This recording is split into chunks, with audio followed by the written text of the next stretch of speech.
Hi friends, welcome to Muddumari channel. ನಾನು ಸುಮಾರುಣ್. ಶಂಭೂಕನ ಮಧ್ಯೆ ಶ್ರೀರಾಮಚಂದ್ರನು ಪ್ರತಿ ದಿವಸದಂತೆ ರಾಜಸಭೆಯ ಸಿಂಹಾಸನದಲ್ಲಿ ಅಲಂಕೃತನಾದನು. ವಂದಿಮಾಗಧರು ಸ್ತುತಿಪಾಠಕರು ಶ್ರೀರಾಮನನ್ನು ಹಾಡಿ ಹೊಗಳಿ ಅರಸನಿಗೆ ವಂದಿಸಿದರು. ಪ್ರಜೆಗಳು ಶ್ರೀರಾಮಚಂದ್ರನಿಗೆ ಕೈ ಮುಗಿದು ತಮ್ಮ ತಮ್ಮ ಆಸನಗಳಲ್ಲಿ ಮಂಡಿಸಿದರು. ಆ ವೇಳೆಯಲ್ಲಿ ವೃದ್ಧ ವಿಪ್ರನೋರ್ವನು ಅರಸನ ಸಮಕ್ಷಮಕ್ಕೆ ಆಗಮಿಸಿ ತನ್ನ ಮನಸ್ಸಿನ ವೇದನೆಯನ್ನು ತೋಡಿಕೊಂಡನು. ವಂಶವಾರಿಧಿ ಚಂದ್ರ, ನಿನ್ನ ಆಳ್ವಿಕೆಯಲ್ಲಿ ಯಾವೊಂದು ತೆರನಾದ ಕ್ಷಾಮಕ್ಷೋಭೆಗಳಿಲ್ಲ. ಅತಿವೃಷ್ಟಿ, ಅನಾವೃಷ್ಟಿ, ಅಕಾಲ ಮರಣ, ದುರ್ಮರಣವಿಲ್ಲದಿರುವುದು ಜನಜನಿತವಾಗಿದೆ. ಆದರೆ ನನ್ನ ಪರಿಸ್ಥಿತಿಯೊಂದು ವಿಭಿನ್ನವಾಗಿದೆ. ದುಃಖದ ಮಡುವಿನಲ್ಲಿ ಮುಳುಗಿದ್ದೇನೆ.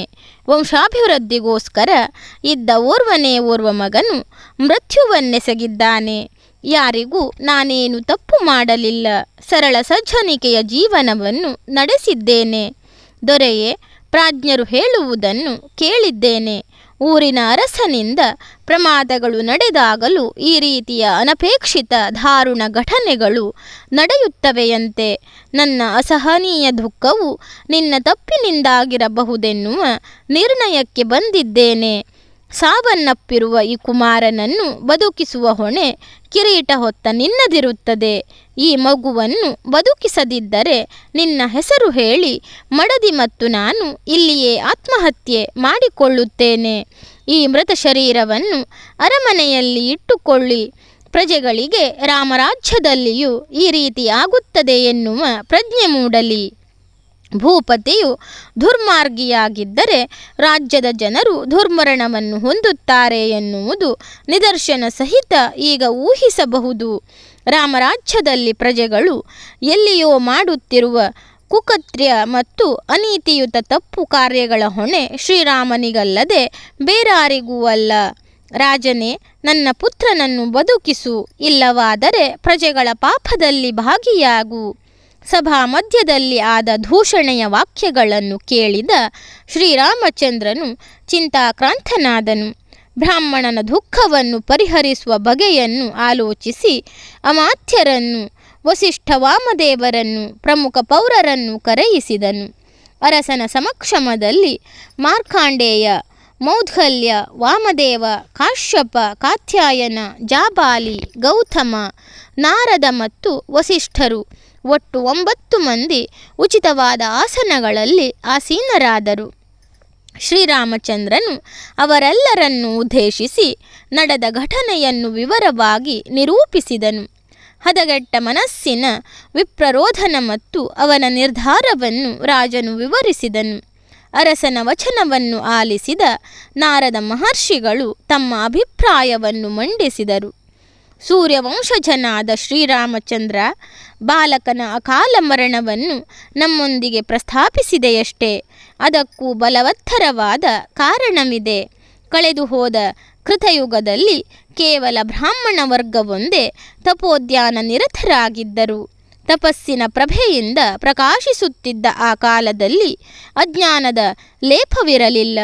ಅಕಾಲ ಮೃತ್ಯುವಿನ ಭಯವಿರಲಿಲ್ಲ. ಪ್ರಜ್ಞಾಜನತೆಯು ದೂರದರ್ಶಿತವನ್ನು ಹೊಂದಿತ್ತು. ಆದರೆ ತ್ರೇತಾಯುಗದಲ್ಲಿ ಆಧ್ಯಾತ್ಮ ಬುದ್ಧಿಯು ಕ್ಷೀಣಿಸಿ ನಶ್ವರ ದೇಹ ಪ್ರಜ್ಞೆ ಬಲಗೊಳ್ಳುತ್ತಿದೆ. ಲೌಕಿಕ ಅಧಿಕಾರ ಮತ್ತು ಸುಖಕ್ಕಾಗಿ ಕ್ಷತ್ರಿಯರು ತಪಸ್ಸಿನಲ್ಲಿ ನಿರತರಾಗುವುದಿದೆ.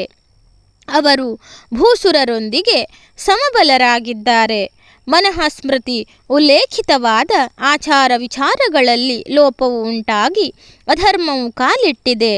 ಅಧರ್ಮದ ಒಂದು ಪಾದವು ತಳವೂರಿರುವುದರಿಂದ ಈ ಯುಗದಲ್ಲಿ ಅನೃತ ಮಾರ್ಗವು ಜೀವನದಾರಿಯಾಗಿದೆ. ಅದರಿಂದಾಗಿ ಅಪರಿಮಿತವಾದ ಆಯುಷ್ಯವು ಪರಿಮಿತವಾಯಿತು. ಬ್ರಾಹ್ಮಣ ಕ್ಷತ್ರಿಯರು ತಪಸ್ಸನ್ನು ಮಾಡಿದಾಗ ವೈಶ್ಯ ಮತ್ತು ಶೂದ್ರರು ಶುಶ್ರೂಷಾದಿ ಪ್ರವೃತ್ತಿಯನ್ನು ತೋರಿ ಇತರ ವರ್ಣದವರನ್ನು ಗೌರವ ಆದರಗಳಿಂದ ಕಂಡರು.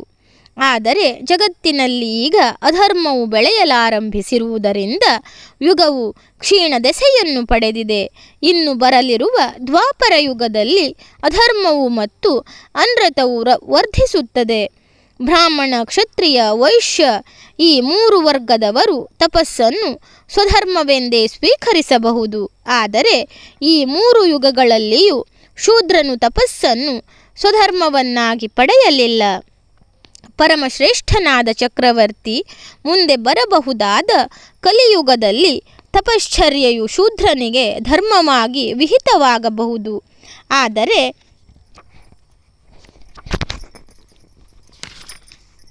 ದುರದೃಷ್ಟವಶಾತ್ ಅಕಾಲವಾದ ಈ ತ್ರೇತಾಯುಗದಲ್ಲಿ ಓರ್ವನು ಮಹತ್ತರವಾದ ತಪಸ್ಸನ್ನು ಆಚರಿಸುತ್ತಿದ್ದಾನೆ.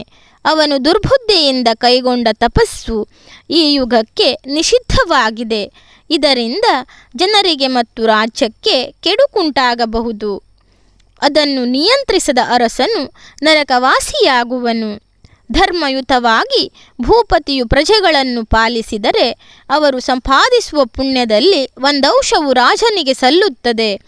ಪ್ರಜೆಗಳ ಪುಣ್ಯದಲ್ಲಿ ಪಾಲ್ಗೊಳ್ಳುವುದರಿಂದ ರಾಜ್ಯವನ್ನು ರಕ್ಷಿಸಲೇಬೇಕಾಗುವುದು ಆದ್ಯ ಕರ್ತವ್ಯವಾಗಿರುತ್ತದೆ. ಆದ್ದರಿಂದ ನಿನ್ನ ರಾಜ್ಯದಲ್ಲಿ ಆಗುತ್ತಿರುವ ಇಂತಹ ದುಷ್ಕೃತ್ಯವನ್ನು ಕೂಡಲೇ ತಡೆದರೆ ಧರ್ಮ ಅಭಿವೃದ್ಧಿಯಾಗುತ್ತದೆ, ಪ್ರಜಾಜನರ ಆಯಸ್ಸು ವೃದ್ಧಿಯಾಗುವುದು, ಈ ಬಾಲಕನು ಪುನಃ ಜೀವಿಸುವನು. ಅಷ್ಟನ್ನು ನಾರದರು ಹೇಳಿದ ಕೂಡಲೇ ಶ್ರೀರಾಮಚಂದ್ರನು ಬಾಲಕನ ಮೃತದೇಹವನ್ನು ತೈಲದೋಣಿಯಲ್ಲಿ ಇಡುವಂತೆ ಆದೇಶಿಸಿ ತಮ್ಮಂದಿರನ್ನು ರಾಜ್ಯದ ರಕ್ಷಣೆಗಾಗಿ ಇರಿಸಿ ಸ್ವತಃ ಅನ್ವೇಷಣೆಗಾಗಿ ಪುಷ್ಪಕ ವಿಮಾನವನ್ನು ತರಿಸಿಕೊಂಡನು. ಹರಿತವಾದ ಖಡ್ಗ, ಬೆನ್ನಲ್ಲಿ ಬತ್ತಳಿಕೆ, ನಿಶಿತಾಸ್ತ್ರಗಳನ್ನು ಜೋಡಿಸಿ ಶೂದ್ರ ತಪಸ್ವಿಯನ್ನು ಹುಡುಕುತ್ತಾ ಹೊರಟನು. ಆ ದಿವ್ಯ ವಿಮಾನವು ಅನೇಕ ಕಡೆಗಳನ್ನು ಸುತ್ತಿದರೂ ಎಲ್ಲೆಲ್ಲಿಯೂ ದುಷ್ಕೃತ್ಯ, ಕುಕೃತ್ಯ, ಅಕೃತ್ಯವನ್ನು ಶೋಧಿಸಲಾಗಲಿಲ್ಲ. ವಿಮಾನವು ದಕ್ಷಿಣಕ್ಕೆ ತೆರಳಿ ಶೈವಲ ಶಿಖರದ ಬಳಿ ಬಂದಾಗ ಒಂದು ದೊಡ್ಡ ಸರೋವರ ಗೋಚರಿಸಿತು. ಆ ಸರಸ್ಸಿನ ಬಳಿ ಒಬ್ಬ ತಾಪಸನು ಶಿರಸ್ಸನ್ನು ಕೆಳಗೆ ಮಾಡಿ ಘನಘೋರವಾದ ತಪಸ್ಸನ್ನು ಕೈಗೊಂಡಿದ್ದನು. ಶ್ರೀರಾಮನು ನೇರವಾಗಿ ಅಲ್ಲಿಗೆ ಆಗಮಿಸಿ ಆ ತಪೋನಿರತನಾಗಿದ್ದ ವ್ಯಕ್ತಿಯನ್ನು ಪ್ರಶ್ನಿಸಿದನು. ತಪೋನಿಧಿಯೇ, ನೀನು ದೃಢನಿಷ್ಠೆಯಿಂದ ಭಗವಂತನ ಧ್ಯಾನ ಮಾಡುತ್ತಿರುವೆಯಲ್ಲ, ಯಾವ ವರ್ಣದಲ್ಲಿ ನೀನು ಹುಟ್ಟಿರುವೆ? ತಪಸ್ಸಿನ ಹಿಂದೆ ಇರುವ ಉದ್ದೇಶವೇನು? ಸ್ವರ್ಗವೋ ಅಥವಾ ವರವನ್ನು ಪಡೆಯುವ ಇಚ್ಛೆಯೋ? ನಾನೇ ದಶರಥ ಪುತ್ರನಾದ ಶ್ರೀರಾಮಚಂದ್ರನಿದ್ದೇನೆ.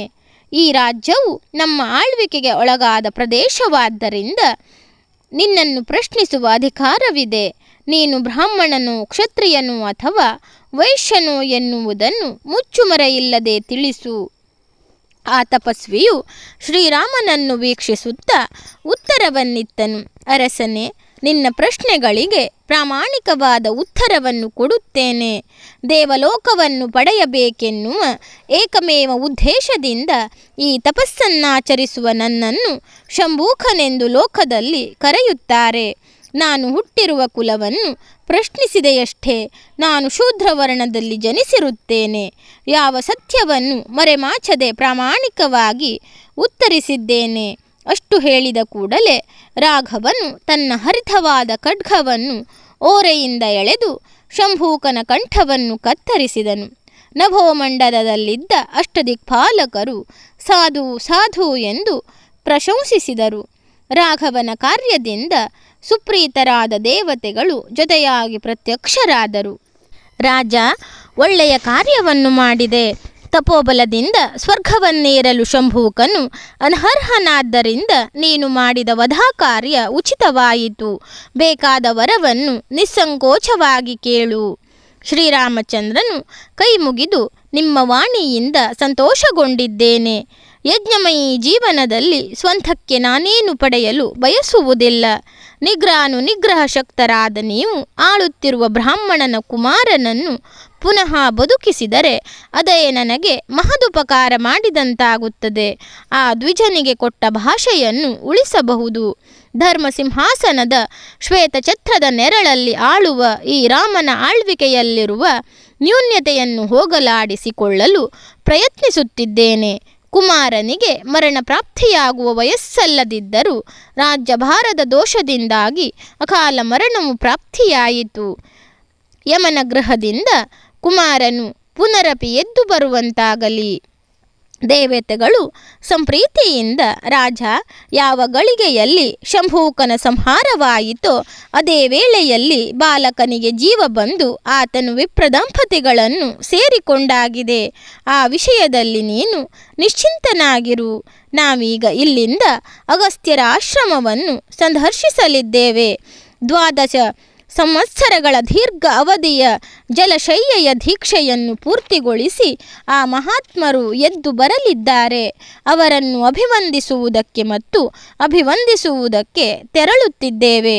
ಅವರ ಶಿಷ್ಯೋತ್ತಮನಾದ ನೀನು ನಮ್ಮೊಂದಿಗೆ ಆಗಮಿಸಬಹುದು ಎಂದು ಶ್ರೀರಾಮಚಂದ್ರನಲ್ಲಿ ಕೇಳಿದರು ಎಂಬಲ್ಲಿಗೆ ಶಂಭೂಕನ ವಧೆ ಎನ್ನುವ ಅಧ್ಯಾಯ ಮುಕ್ತಾಯವಾಯಿತು. ಧನ್ಯವಾದಗಳು ಸ್ನೇಹಿತರೆ. ರಾಮಾಯಣದ ಈ ಕಥೆಗಳೆಲ್ಲ ನಿಮಗೆ ಇಷ್ಟವಾಗ್ತಾ ಇದ್ದರೆ ನನ್ನ ಮುದ್ದುಮರಿ ಚಾನಲನ್ನು ಸಬ್ಸ್ಕ್ರೈಬ್ ಮಾಡದೆ ನೋಡ್ತಾ ಇರುವವರು ದಯವಿಟ್ಟು ಸಬ್ಸ್ಕ್ರೈಬ್ ಮಾಡಿ, ಆಲ್ ಅಂತ ಸೆಲೆಕ್ಟ್ ಮಾಡ್ಕೊಳ್ಳಿ, ಶೇರ್ ಮಾಡಿ, ಲೈಕ್ ಮಾಡಿ, ಕಮೆಂಟ್ ಮಾಡಿ.